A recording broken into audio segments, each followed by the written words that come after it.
Il y en a qui se disent, mais Dieu n'est pas contre la polygamie. Ils disent, Dieu n'est pas contre la polygamie. Ils prennent la parole. Et puis ils disent, mais regardez, David, l'homme c'est le cœur de Dieu. Combien de femmes il avait? Combien de concubines? Donc vous aurez du mal, effectivement, à leur dire, montrer la loi où Dieu dit qu'il ne faut pas avoir 2 femmes ou plus. Donc, voilà maintenant, du coup, ben voilà. Paf, ils partent dans des choses. Après, qu'est-ce qu'on apprend? Divorce. Alors que tu t'étais marié, tu voulais fonder, maintenant divorce. Partir ici. Après, c'est des déboires, c'est des échecs, c'est du n'importe quoi. Et puis après, tu vois les gens. Mais à quoi sert l'enseignement? Quand on lit l'enseignement de l'Évangile, l'Église, c'est le perfectionnement des saints. Tu veux savoir si tu veux savoir l'intention de Dieu, tu veux savoir le plan de Dieu, si Dieu est pour qu'on épouse une femme ou qu'on en est, l'homme fait ses choix. L'homme fait ses choix. Mais quand tu lis la Bible, tu vois bien l'intention de Dieu, tu vois bien pourquoi quand on a commencé à organiser l'Église, à un moment donné, il fallait mettre en place des diacres et des anciens. Pourquoi ils ont dit choisissez des hommes qui soient mariés d'une seule femme? Pourquoi ils disent ça? Pourquoi maintenant, pourquoi ces critères-là ressortent? Parce que ils savaient que l'Église se fonde sur la communion du Saint-Esprit. Et ils savaient eux-mêmes que quelqu'un qui est marié d'une seule femme pourra mieux marcher avec le Saint-Esprit que celui qui est marié de 2 femmes. C'est pour ça qu'ils disent ça. Ça veut dire qu'ils reconnaissent par là que oui, peut-être qu'il y a des gens de bonne volonté qui ont plein de femmes, mais ils savent qu'ils ne tiendront pas quand Satan va charger. Voilà. Donc après, maintenant, qu'est-ce que nous cherchons? Est-ce que le fait que le Seigneur a préféré enseigner plutôt que de nous charger des lois?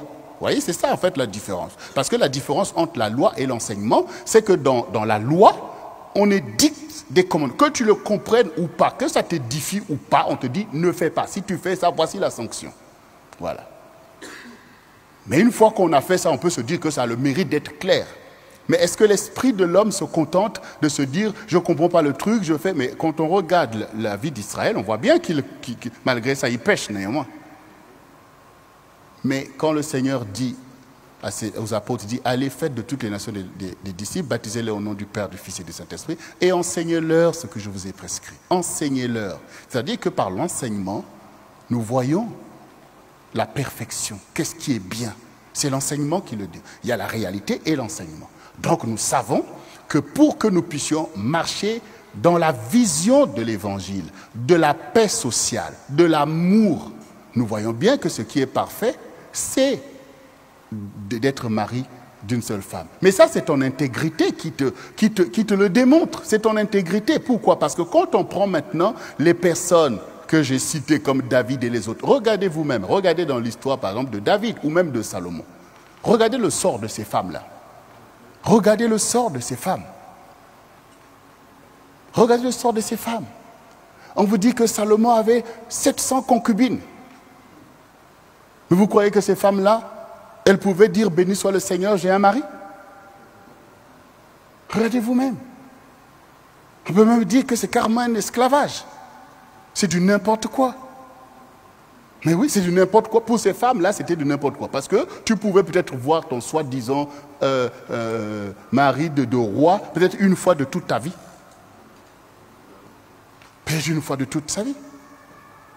David. Quand David a fui devant son propre fils, Absalom, toutes ses femmes et ses concubines, vous savez ce qui s'est passé? On a conseillé à Absalom, pour humilier son père, de coucher avec elle, sur le toit. Donc vous voyez vous-même que ça ne peut pas être la volonté de Dieu, ça ne peut pas être l'intention de Dieu. Ce sont des réalités humaines. Et l'Église est là pour le perfectionnement des saints. Mais est-ce qu'on veut nous se perfectionner? Est-ce que nous, parce qu'au jour d'aujourd'hui, ce qui importe, c'est la justice. Ce qui importe, c'est la justice. C'est-à-dire que tu vois que, peut-être que par rapport à la mentalité du monde, tu vois que tu es obligé, toi, d'être dans la sobriété et tout. Mais tu sais toi-même que tu es dans la justice, que tu es là pour rendre heureuse une femme qui est une personne comme toi. Voilà. Et tu es là aussi pour enseigner à tes enfants des voies droites, parce que c'est bien de montrer à tes enfants que vous pouvez courir toutes les femmes, mais les dangers qui vont avec. Les dangers qui vont avec. Combien perdent leur vie dans tout ça? Quand on entend les témoignages de nos frères, on voit déjà que pour être responsable d'une seule femme, c'est déjà un. Comment on fait chez nous? Tu veux courir les femmes? Voilà.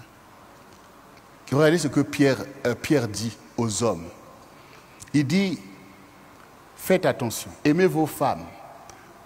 Pourquoi? Parce qu'il dit, sinon faites attention parce que les cris des femmes peuvent vous fermer le ciel. Les cris, les lamentations des femmes. C'est-à-dire que quand l'homme rend malheureuse une femme et qu'elle est là en train de se lamenter devant Dieu, ça peut être quelque chose de préjudiciable pour toi. Voilà. Parce que tout ça, c'est spirituel. Dieu dit, créons l'homme. La femme a été créée pour l'homme. Donc Dieu est sensible. Et ça, c'est ça l'intégrité. Dieu est sensible à ton leadership. C'est-à-dire que toi, tu veux que Dieu te rende heureux. Tu pries, Seigneur, aide-moi. Seigneur, bénis-moi. D'accord. Je suis ton chef et je vais te bénir. Mais il regarde comment toi, tu bénis les gens qui sont sous ta responsabilité. Est-ce que ta femme est bénie? Est-ce que tes enfants sont bénis? Et toi, tu veux que Dieu te bénisse. Voyez comment on se ferme parfois. Donc, c'est notre intégrité qui va faire que non, là j'ai reçu cet enseignement, je sais que cette mentalité, cette pensée-là veut me séduire, mais je sais que ce n'est pas la vérité.